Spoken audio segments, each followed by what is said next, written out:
BJP को, गुप्तेश्वर पांडे जी को बहुत बहुत बधाई धन्यवाद करता हूं कि कम से कम आपने सच्चाई बात रखने का साहस किया, वो भी सरकारी महकमा में होते हुए। इसके लिए बहुत बहुत बधाई। जिस तरीके से उत्तर प्रदेश में जंगल राज स्थापित हो गया है, यह बहुत ही निंदनीय है। विकास दुबे, आप ये सोचिए, 8 पुलिसकर्मियों की हत्या करने के बाद वो व्यक्ति आसानी से पूरे उत्तर प्रदेश में घूम के और वो मध्य प्रदेश चला जाता है और कहीं उसको कोई टच नहीं करता है। ये मतलब एक कानून व्यवस्था किस तरीके के अंदर उत्तर प्रदेश के अंदर है, इससे आप कल्पना कर सकते हैं कि क्या उत्तर प्रदेश में या हिंदुस्तान में कानून का राज है? नहीं, गुंडों का राज है। इसे हम गुंडों का राज कह सकते हैं। और वैसे भी उस मुख्यमंत्री से आप कभी उम्मीद क्या कर सकते हैं जिसका एक खुद क्रिमिनल रिकॉर्ड हो सकता है? वैसे प्रधानमंत्री से आप क्या उम्मीद कर सकते हैं जिसका क्रिमिनल रिकॉर्ड हो सकता है? अभी मैं आपको यूपी के मुख्यमंत्री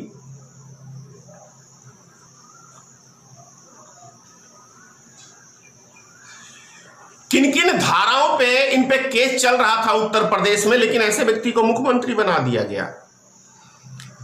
397, 336, 504, 295, 153A, 435, 506, 307 यानी हाफ मर्डर की धारा, 147, 48 झगड़े की। ये सब धाराएं जब मुख्यमंत्री नहीं थे योगी आदित्यनाथ जी, तब इनके ऊपर चलता था। तो एक अपराधी छवि जिसकी रही हो, वैसे मुख्यमंत्री से कोई कानून व्यवस्था की उम्मीद कर सकता है?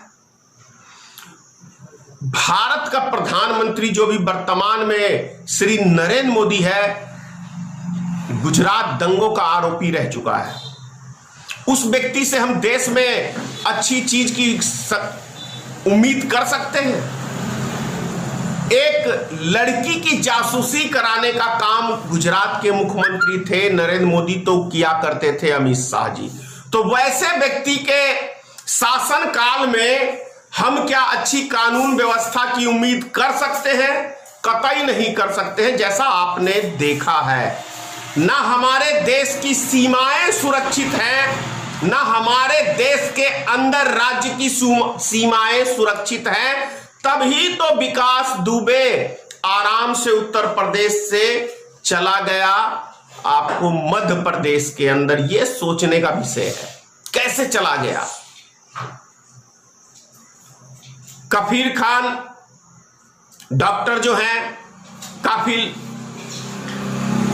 वो एक डॉक्टर पेशे से, आपको याद होगा बिहार में पिछले साल चमकी बुखार में हजारों की संख्या से मौत हुई थी, लेकिन यहां किसी डॉक्टर को जेल नहीं हुआ था।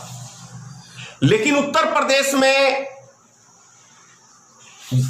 बच्चों की मौत पे एक मुस्लिम डॉक्टर को निशाना बना के उसको जेल के हवाले, मतलब जेल में बंद कर दिया जाता है। क्यों? क्योंकि वो मुस्लिम है। कार्ड कैसे हिंदू मुस्लिम का हम खेलेंगे?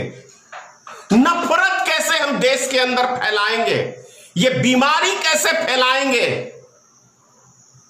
क्या आप उम्मीद कर सकते हैं कि उत्तर प्रदेश या केंद्र सरकार से कि हमारे देश में अमन शांति ये लोग कायम करना चाहते हैं? ये सोचना पड़ेगा आपको।